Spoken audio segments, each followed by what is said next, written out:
What's up, everybody? Welcome back to the Post-Gazette Pirates YouTube channel and podcast network. Colin, Beazley, Noah Hiles coming to you on Sunday evening, I should say. After the Pirates avoid a sweep in the Rocky Mountains, they conclude a 6-game road trip with 4 wins and 2 losses. We're going to talk about one of the bigger storylines, I think, to come from this road trip. But before we do, I want to remind everyone to check out all of our work at post-gazette.com.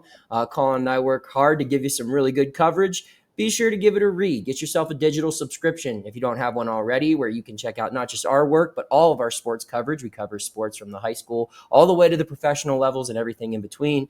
We also cover all the news that goes on inside the city and in surrounding communities. So check that all out at post-gazette.com. All right, Colin. Pirates avoid a sweep. They scored 30 runs this weekend in Colorado. I don't think that's as big of as an achievement as it reads on paper because it's Colorado and their pitchers stink. But nonetheless, the offense had a good weekend, I should say. The pitching did not, but overall, they get a 4-2 showing on this West Coast trip, something that I'm sure every Pirate fan would have been happy with going into it. But the big story now for this point in the season is next year. Who's going to be able to help next year? And I think we have an idea of some of those contributors. I think it'd be fair to assume Paul Skeens is going to have a big part in next year, right? Jared Jones, probably the same. Guys like Nick Gonzalez, O'Neal Cruz, Brian Reynolds, they're all going to be around. But who are some other younger guys? I think that's the thing that people need to watch for. Not necessarily even younger guys, but just newer guys or less experienced guys who can really have an impact and need to have a really good finish to this season. So I think that's what we'll talk about in this video here, Colin. I'll let you start off. I think we can each pick 2. I'll let you pick your 2 first and explain why. Let's go 1 and 1. So we're not just talking. All right. Let's make it nice. But sure, I'll lead it off. And I'll lead off with one of the guys who performed really, really well in Colorado and in this road trip overall. Let's talk about Liover Peguero. He was really, really good. 3 home run game. Had 4 home runs on the road trip. Some of that I chalk up to Colorado Coors Field weirdness. He's not the type of guy who's going to be hitting 3 home runs in every single game, but he showed some pop, and that's something that the Pirates could use. I think that something that gets forgotten about when people talk about Liover Peguero is that he's still only 24 years old. Like, this isn't someone who got their chance and then that was it. They're done. They're 28, 29, 30. Like that was their major league chance. Peggy got his shot when he was 22 years old. And then we haven't seen much of him over the last couple of years, but he's getting a chance now, and he's still young. He's still someone that, I'm not saying this is a guarantee or anything, but he could potentially be a building block. Yeah. I'm not saying that that's like a Brian Hayes type building block and what he was supposed to be. We talked about that in a bunch of other videos, but it's possible that that Peggy could be someone who sticks around the Pirates for a couple of years. And I'm interested in seeing what he does throughout the rest of the season and whether he, plays his way into a starting role, whether he becomes someone who ends up being a utility guy, exactly what role he ends up being. It's possible this is one good road trip. It's possible that it's Coors Field weirdness.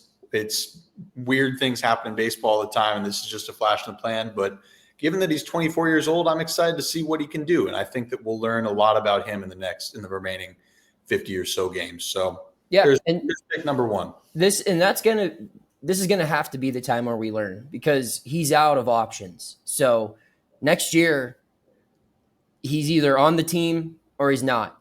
So this is his final option year. So he has to show that he belongs, or otherwise he might be another non-tender candidate. So that's a good pick on your end, Colin. I'll go with a guy who's a little older, but had a really tough start to the season.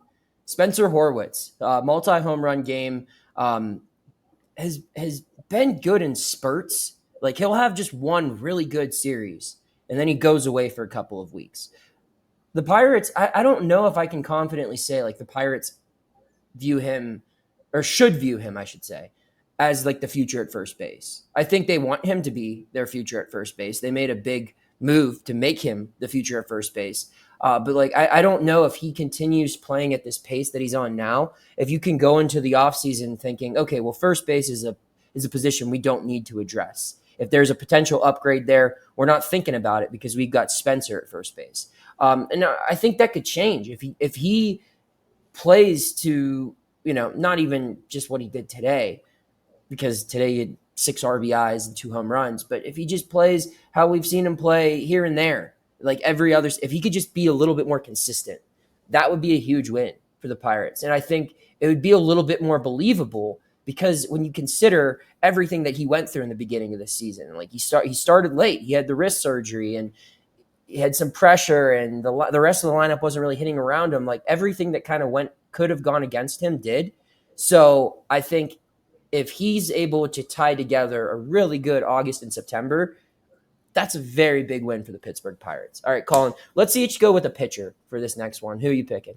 All right, that sounds good. I was playing on a pitcher anyways, but that You're works. not supposed to tell them that.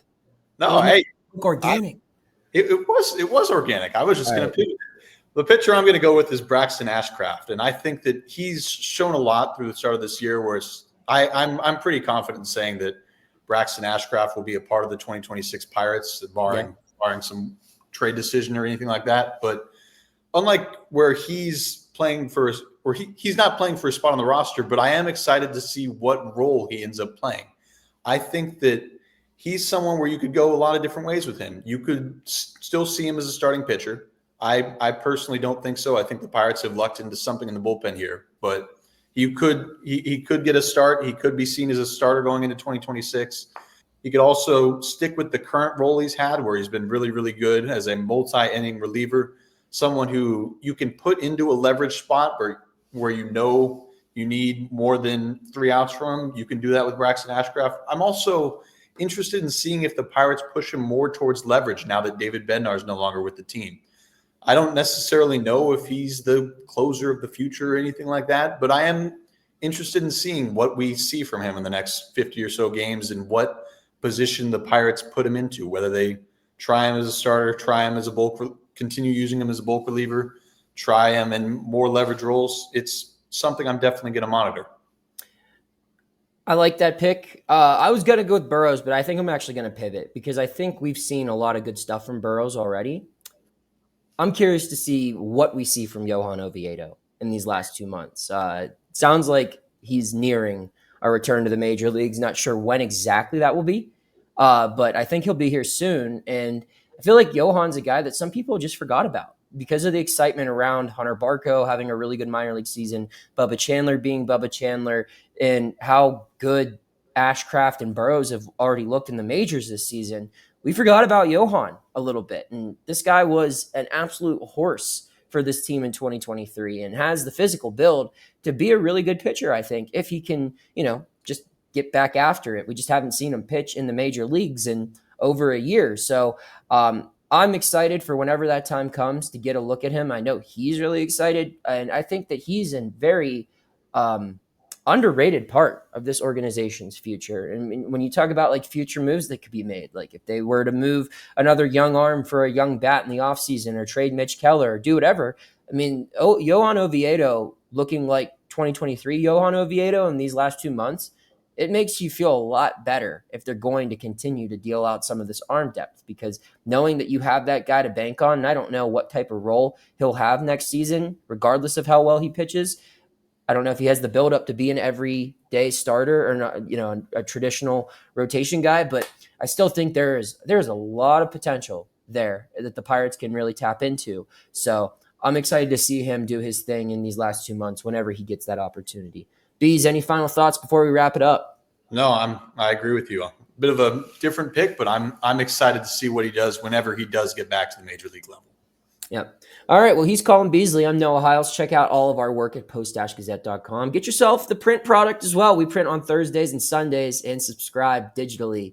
You could read everything we write there. Subscribe to this YouTube channel as well. We have you covered for all the games moving forward.